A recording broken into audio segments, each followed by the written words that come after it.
জয়গুরু। আজকের আলোচনা শুরু করার প্রাক মুহূর্তে আমার পরম প্রভুকে আমার ভক্তিপূর্ণ প্রণাম নিবেদন। আর আপনারা আমার দর্শকবিন্দু, সুধীরবিন্দু, আপনাদের সবাইকে আমার আন্তরিক সম্মান ও ভালোবাসা জানিয়ে আজকের আলোচনায় আমি প্রবেশ করছি। ঘটনাটি 26শে অগ্রহায়ণ 1348 বৃহস্পতিবার। এক দাদা ঠাকুরকে প্রশ্ন করলেন, নাম ধ্যানের সময় একটা জঘন্য চিন্তা মাথায় এলো, তখন কি করব?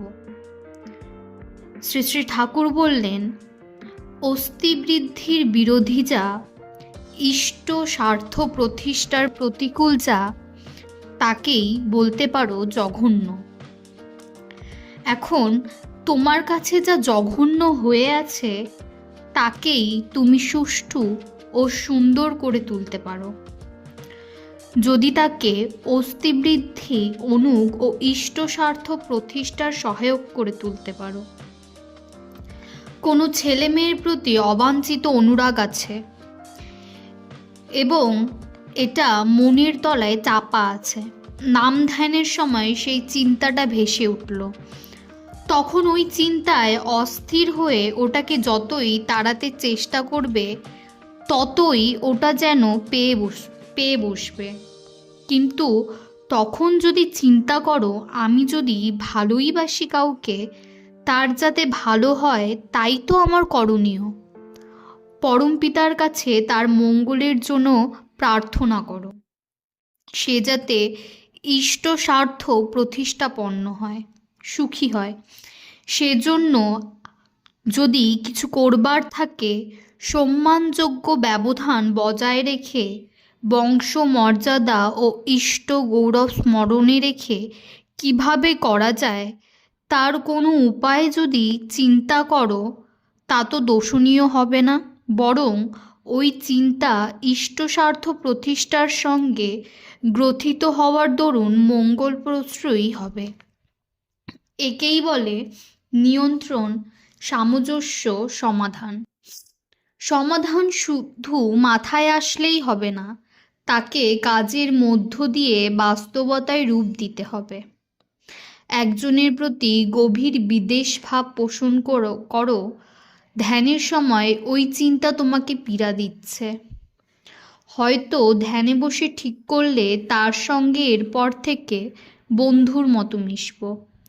আজই তার বাড়িতে যাব, আমার গাছের একটা লাউ হাতে করে নিয়ে, আর তার ছেলেপেলেদের জন্য কিছু চিনে বাদাম নিয়ে যাব।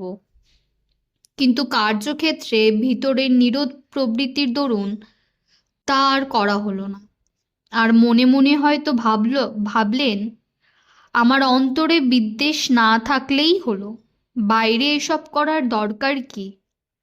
কিন্তু জেমস বলেছেন, it is purpose that God looks at and not the intention.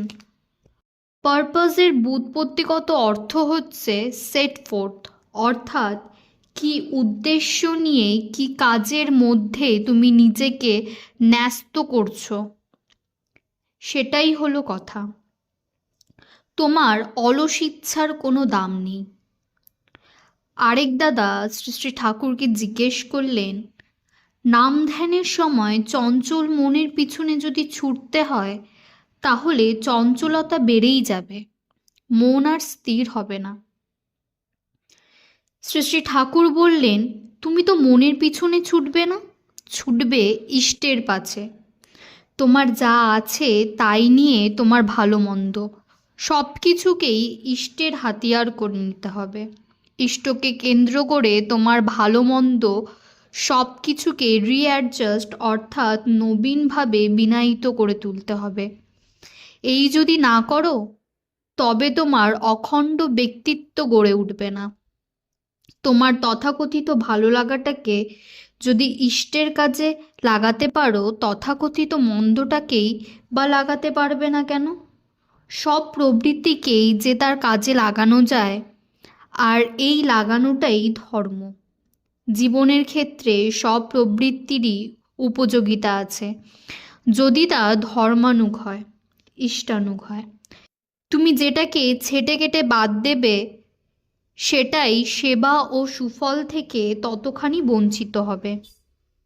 ধরো তুমি ক্রোধী, এই ক্রোধ বিসর্জন দিতে গিয়ে যদি তুমি পরাক্রমকে বিদায় দাও তাহলে তোমার জীবনই দুর্বহ হয়ে উঠবে আর দিন দিন অসৎকে প্রশ্রয় দিতে বাধ্য হবে। আবার একটা প্রবৃত্তিও যদি তোমার ইষ্টার্থ সংন্যস্ত হতে বাকি থাকে, অসংলগ্ন থাকে, তবে তার প্ররোচনায় তুমি কখন যে কি করতে পারো তার ঠিক নেই। অমনতর বিচ্ছিন্ন জীবন কখনোই নির্ভরযোগ্য নয়। চঞ্চলতা হচ্ছে ধর্ম। চঞ্চলতা লাগ বাড়ুক তাতে ক্ষতি নেই, যদি তা ইষ্টার্থে হয়। বিভিন্ন প্রকারের চঞ্চলতা যখন ইষ্টার্থী হয়ে আসে তখনই আসে স্থৈর্য, তখনই আসে সাম্যভাব অর্থাৎ ব্যালেন্স। তখন লাখো কর্ম ও দায়িত্বের মধ্যেও আমরা দিশেহারা হই না। সবটাকে সুসামঞ্জস্যে উন্নীত করে তোলার শক্তি গজায় অসীম। আর এটা খুব ঠিক কথা। মানুষ যতই ইষ্টময় হয়ে উঠতে থাকে ততই তার শরীর মনের অবান্তর বিক্ষেপ ও বিশৃঙ্খলা স্তিমিত হয়ে আসতে থাকে। উত্তাল কর্মচাঞ্চল্যের মধ্যেও সে গভীর প্রশান্তি অনুভব করে। তথাকথিত ভালো মন্দের দ্বারা সে বড় একটা আবিষ্ট হয় না, সাক্ষীস্বরূপ সবই দেখে যায় এবং নিয়ন্ত্রণ, সামঞ্জস্য, সমাধান, বিনিয়োগ, প্রত্যাহার, উপেক্ষা বা তিতিক্ষা যেখানে যেমন প্রয়োজন তাই করে চলে। জীবনকে নিয়ে সে তখন আর বিব্রত বোধ করে না। তাই বলে যোগ কর্মস্য কৌশলম, এই যুক্ত যে তার জীবনে বৈচিত্র্যের অভাব থাকে না, কিন্তু তাই বলে ব্যতিক্রমী চলন থাকে না, কারণ একের জন্যই সে বহুকে চায়। সর্বাবস্থায় একের অর্থাৎ ইষ্টের পরিপূরণ ও পরিচর্যাই তার লক্ষ্য। তাই সব বৈচিত্র্য সূত্রে মণিগণাই মালাকারে গ্রথিত হয়ে ওঠে, বিশৃঙ্খলা শ্রীশৃঙ্খলা পর্যবেসিত হয়। আপনারা সবাই ভালো থাকুন, সুস্থ থাকুন, আনন্দে থাকুন। ইষ্টকেন্দ্রিক জীবন হয়ে উঠুক আপনাদের সবাই। জয় গুরু।